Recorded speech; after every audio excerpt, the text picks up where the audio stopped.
नमस्कार सभी को, आप सबका स्वागत है एक नए वीडियो में। और आज हम आए हैं सम्मान समारोह में। जितने भी यहाँ पर बीजेपी की कैंडिडेट्स इलेक्ट हुए थे लोकसभा इलेक्शन में, उनके सम्मान में आज ये प्रोग्राम आयोजित करा गया है। तो देखते हैं कि सारे सांसदों ने क्या कहा इस इवेंट पे। तो बने रहिए वीडियो पर। मिला को देखने का अवसर मिला और हर वर्ष आप उस आयोजन को भव्यतम, विशालतम और अत्यधिक आधुनिक उसको बनाते जा रहे हैं। ये भी अपने आप में एक बड़ा आपका जिसे कह सकता हूँ कि योगदान है। भारत की संस्कृति, भारत की परंपराएं और भारत का जो राम का जो चरित्र है, उसको जिस तरीके से आपने एक अलग अलग बड़े बड़े कलाकारों को विशुद्ध रूप में करने का जो प्रयास किया है, वो भी अपने आप में सराहनीय है। दिल्ली से जाकर और वहाँ पर रामलीला करना, अपनी पहचान बनाना, अपनी जगह बनाना, इसके लिए बहुत बड़े प्रयास की आवश्यकता है और वो प्रयास आपने किया है। मुझे याद है कि जब मैं गया था तो उस समय राम मंदिर बन रहा था, तैयारियां चल रही थी और चंपत राय जी भी उसी दिन जो पूरे राम मंदिर का काम देख रहे हैं। एक और मजे की बात है कि गदा उस समय इन्होंने मुझे दी थी और वो गदा जब मुझे भेंट की गई तो मैंने कहा आप इसको रख लो, मैं इस गदा को ले नहीं रहा हूँ। और मैं चंपत राय जी से मिलने के लिए उसी दिन गया और बहुत बड़ी सुंदर गदा थी। देखिए, संयोगी है, मैंने वो लेकर के रखवा ली। चंपत राय जी ने कहा कि इस गदा को ले जाओ और ले जा करके राम मंदिर में वहीं पर रखवा दो। तो ये आपका जो भाव था, उस भाव से इन चीज़ों को करने का अवसर मिला और हम सबके लिए बहुत ही गौरव का और गर्व का विषय है कि आज़ादी के बाद देश में पहली बार देश के प्रधानमंत्री माननीय मोदी जी के नेतृत्व में तीसरी बार कोई भी ऐसे प्रधानमंत्री हैं जो प्रधानमंत्री की शपथ जिन्होंने ली है। और ये केवल शपथ ही नहीं, जिस प्रकार का परिवर्तन देश में आपको दिखाई दिया है, ये जीत भारत के सनातन के लिए, भारत की प्रगति के लिए, भारत को आत्मनिर्भर बनाने के लिए और जो हमारी अर्थव्यवस्था है, जो हम 5वें नंबर पर थे और मोदी जी ने जो कहा था कि आने वाले समय में हमारी जो अर्थव्यवस्था है उसको हम 30वें नंबर पर लेकर के आएंगे। एक शानदार सफलता भारतीय जनता पार्टी को मिली है। मोदी जी दोबारा से प्रधानमंत्री बने हैं। मोदी जी न रुकने वाले हैं न थकने वाले हैं।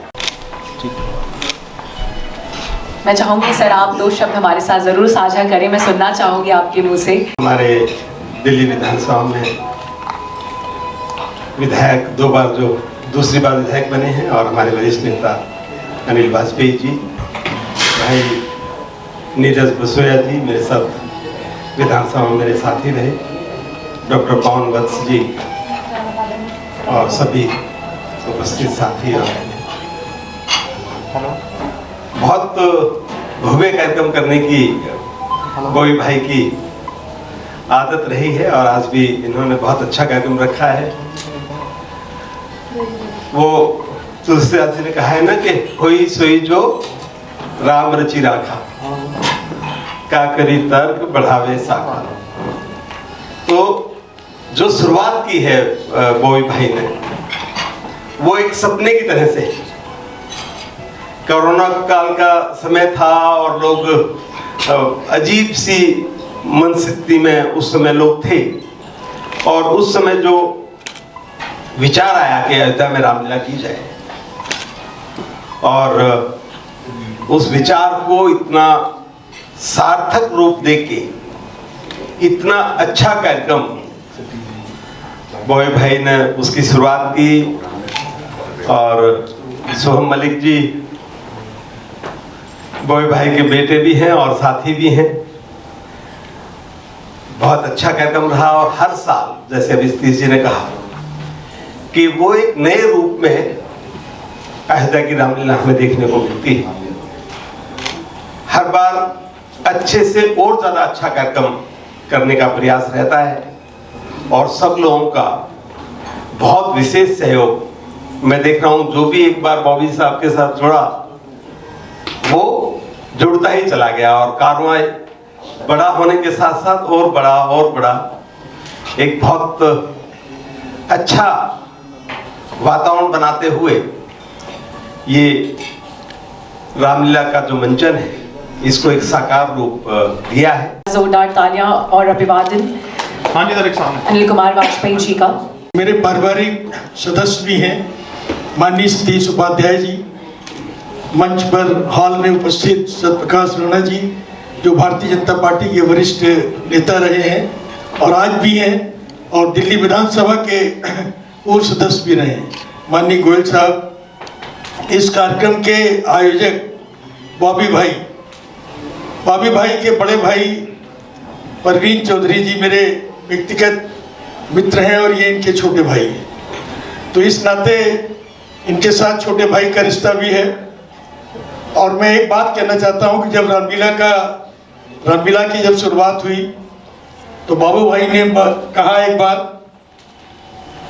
कि भाई साहब अयोध्या में मंचन कर रहे हैं, तो मैंने उनको बोले ये मंचन की शुरुआत हुई है और अनिल जी एक दिन देखना आप कि अयोध्या में भव्य राम मंदिर बनेगा।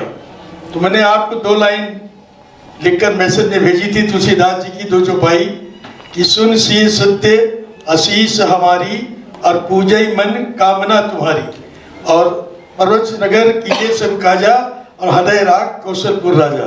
तो आज उनके द्वारा जो ये मंचन हुआ है इसका पूरा प्रचार पूरे देश में ही नहीं पूरे विश्व में हुआ है, और देश के अच्छे कलाकारों को लाकर अयोध्या में उसका मंचन कराना ये अपने आप में एक बहुत बड़ी बात है। और स्वागत करेंगे नीरज बसोया जी का। बधाई के पात्र हैं, एक बार जोरदार इन सबके लिए तालियां।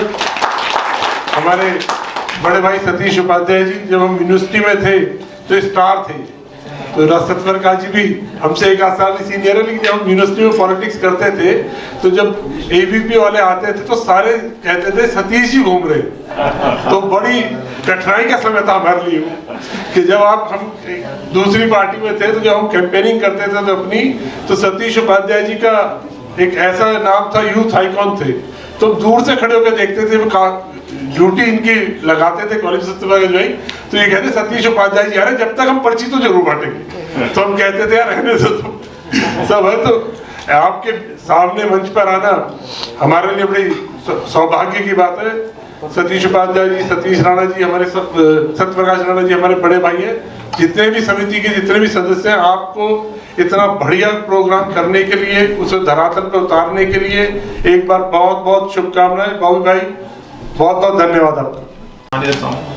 राहुल सर यहाँ देखना।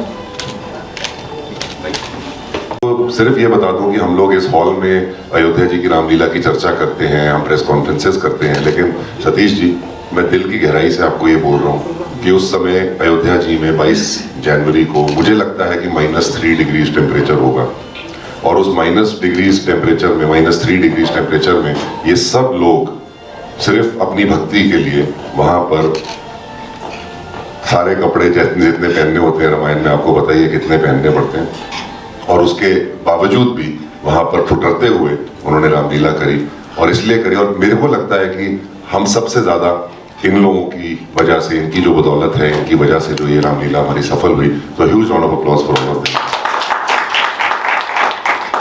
एक पेड़ माँ के नाम, तो मेरा आप सबसे अनुरोध है कि हम सभी अपनी माँ के नाम, एक पेड़ अगर माँ है तो माँ के नाम, नहीं तो नानी के नाम, दादी के नाम, जो बात अभी सिया राम जी की इन्होंने की है, यही हमारी संस्कृति और हमारी जो धर्म है वही हमको सिखाता भी है।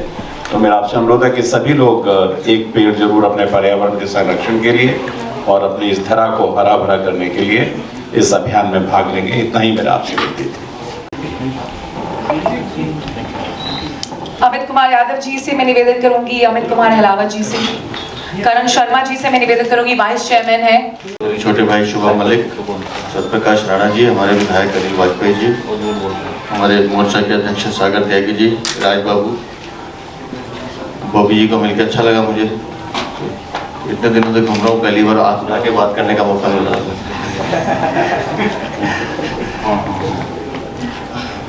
आपने बार बार इस जीत का श्रेय मुझे देने का प्रयास किया है, लेकिन मैं बहुत विनम्रता के साथ इस बात को स्वीकार कर रहा हूँ।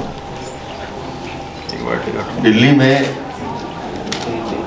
या देश में जो हमारी एनडीए की सरकार बनी है, इस जीत का श्रेय अगर किसी एक व्यक्ति को जाता है तो वो माननीय प्रधानमंत्री श्री नरेंद्र मोदी हैं। हमारे अयोध्या की रामलीला की जितनी भी टीम मेंबर्स हैं, मैं उनसे निवेदन करूंगी कि वो प्लीज मंच पर आएं। जगदीप जी हमारे साथ यहाँ जुड़े हैं, जगदीप जी से मैं निवेदन करूंगी कि वो मंच पर आएं और स्वागत करें। अपने पत्रकार भाइयों को भी बहुत धन्यवाद देता हूँ, और जो मेरी सेवा है मैं आपको कहना चाहता हूँ सभी भाइयों को, क्योंकि मैं आज से नहीं, वो भी मेरे साथ बहुत पुराना जुड़ा हुआ है। मैं 2001 से करीब ये सेवा के काम करता हूँ। मोबाइल डिस्पेंसरी हुई, गरीबों तक घर तक दवाई ले जानी, उनको दवाई देनी, गाँव जा करके बेटियों की शादी करानी, ये अब से नहीं, 2001 से मैं ये काम कर रहा हूँ। दिल्ली में मैंने नारायणी देवी चैरिटेबल ट्रस्ट के नाम से नारायणी देवी एक डिस्पेंसरी खोली थी, वो फ्री दवाई देना लोगों को। तो ये ऐसे मैं काम करता रहा हूँ शुरू से। और 2014 में मैं उत्तर प्रदेश से, मेरे को माननीय मोदी जी ने, भारतीय जनता पार्टी ने टिकट दिया, वहाँ से जनता ने मेरे को आशीर्वाद दिया 2014 में। फिर 2019 में भी मोदी जी ने फिर भारतीय जनता पार्टी ने टिकट दिया, लेकिन किसी कारण वो हम उस टाइम उस सीट को लॉस कर गए थे। फिर 2024 में दिया, तो इस बार आपकी कृपा से, जनता के आशीर्वाद से फिर सेवा का मौका मिला है, और फिर आगे सेवा करूंगा जनता की आपके बीच में। यही, और आपको पूरी टीम को, मैडम को, सबको बहुत बहुत मेरी शुभकामनाएं, धन्यवाद, बधाई हो। ये था पूरा video and I hope you guys like this video, so please subscribe the channel and share with your friends, और मिलते हैं नेक्स्ट वीडियो में। एंड जय हिंद।